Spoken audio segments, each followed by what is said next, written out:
사실 일을 하면서 딱히 일을 못하는 사람과 일을 해본 적은 거의 없는 것 같아요. 웬만해선 무난하게 다 알아서 잘 하시지 않나 라는 생각이 들고, 근데 그 중에서도 생각나는 그 몇몇 사람이 있어서 한번 콘텐츠로 제작을 해보게 됐습니다. 일을 못한다는 게 과연 무엇일까 생각을 좀 해보게 되더라고요. 숙련도가 없는 것과는 조금 다른 느낌입니다. 보통은 이제 실수도 하고 성장하면서 이제 점점 잘하게 되는 게 어떤 일반적인 방법이잖아요. 그래서 제 생각은 크게 보면은 공유하지 않는 사람인 것 같습니다. 공유하지 않는 사람. 그러니까 커뮤니케이션이 안 되는 거죠. 첫 번째로는 일을 시키면 불안한 사람이라든지, 두 번째로는 질문이 없는 사람, 세 번째로 실수를 숨긴다든지, 그런 사람들의 유형이 제가 생각나는 사람입니다. 그래서 첫 번째로는 일을 시키면 불안한 사람인데, 제가 팀장의 위치에 있어 본 건 아니지만 선임자로서 일을 시켜본 경험이 있거든요. 근데 일을 시켰을 때 그 특유의 불안함이 있어요. 불안한 이유가 뭘까? 그 사람이 계속 신경 쓰입니다. 자잘한 실수가 되게 많았어요. 자잘한 실수가 되게 많고, 뭔가 일을 할 때 표정을 보면은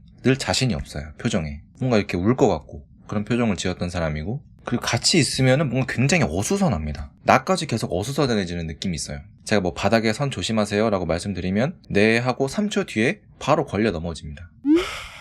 그리고 공통적인 거는 이야기 화두에 자주 올라옵니다. 그 사람이. 그 사람에게 항상 화나 있는 사람이 있다는 것이 특징입니다. 그리고 두 번째는 질문이 없는 사람인데, 인간은 호기심의 동물입니다. 궁금한 게 생기기 마련인데, 일을 인계받을 때 메모하지 않고 질문이 없어요. 이게 직종이나 업무에 따라 다를 수가 있는데, 어떤 일을 인계를 받을 때 이거를 다 한 번에 기억하는 게 굉장히 어렵습니다. 그리고 그때 당신 이렇게 얘기해주니까 이해가 된다고 해도 이게 다음날 되면 까먹을 확률이 되게 높거든요. 그래서 어떤 방식으로든 자신만의 어떤 메모법, 자신만의 기억법으로 이렇게 작성을 해놓는 게 저는 필수라고 생각을 하는데, 근데 이렇게 안 하면 높은 확률로 같은 일을 다음에 반복해서 또 물어보더라고요. 어떻게 생각이 드냐면, 까먹을 때마다 그냥 물어보면 되지라는 마인드가 있는지 아직까지는 좀 이해를 하기가 어렵습니다. 자신만의 그 메모라는 것은 인계를 받고 메모까지 했는데, 하다가 이제 헷갈리거나 애매해서 질문하는 거랑 머리 믿고 메모 안 하다가 같은 걸 물어보는 거랑은 좀 다르지 않나라는 생각이 좀 들고, 이제 그게 이제 두세 번 반복되면은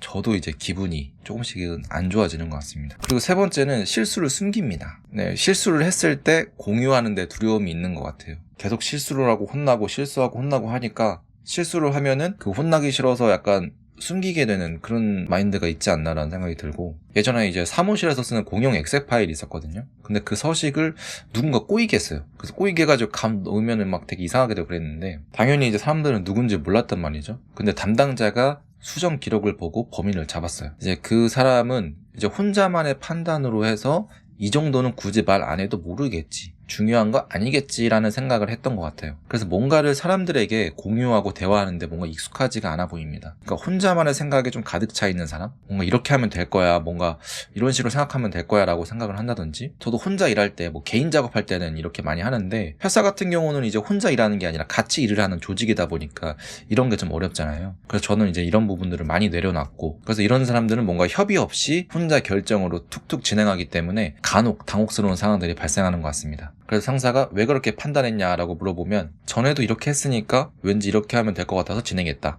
라고 답변을 하시는 분도 있더라고요. 그래서 꾸중 듣는 걸 봤거든요. 그래서 오늘 콘텐츠를 제작하면서 그 예전에 어떤 그런 상황들이 떠올랐는데, 조직 생활이 확실히 좀 쉽지 않구나라는 생각이 좀 듭니다. 네, 그래서 일을 잘하고 못하고의 또 어떤 절대적인 기준은 없는 것 같아요. 내 기준으로 정한다면은 누가 봤을 때 내가 일을 못하는 사람이 될 수 있거든요. 그래서 이런 글이 있더라고요. 내가 진짜 모르는 게 없는 것 같고 내 주변 사람들은 다 이상하다고 생각하고 왜 일을 이렇게 하지? 라는 의문만 갖는 사람이라면 당신이 일을 못하는 사람이다 라는 글이 있었는데, 되게 맞는 말인 것 같습니다. 그래서 동료들 머리 위에 있다고 생각하면은 그 부분은 굉장히 경계를 해야 되는 태도라고 생각을 하고요. 회사 일은 협업이기 때문에 나만 잘하면 되고 내가 제일 잘한다라는 마인드는 팀플레이에 전혀 기여를 못하고 있을 확률이 높다고 합니다. 대표나 팀장의 입장이라면 상대적으로 많이 못하는 직원이 있으면 어떻게 해야 될지 고민이 될 것 같긴 해요. 근데 그 사람은 또 어디 가서는 또 잘하는 사람일 수도 있거든요. 그래서 잘하고 못하고가 상대적이라면은 저도 무난하게는 해왔지만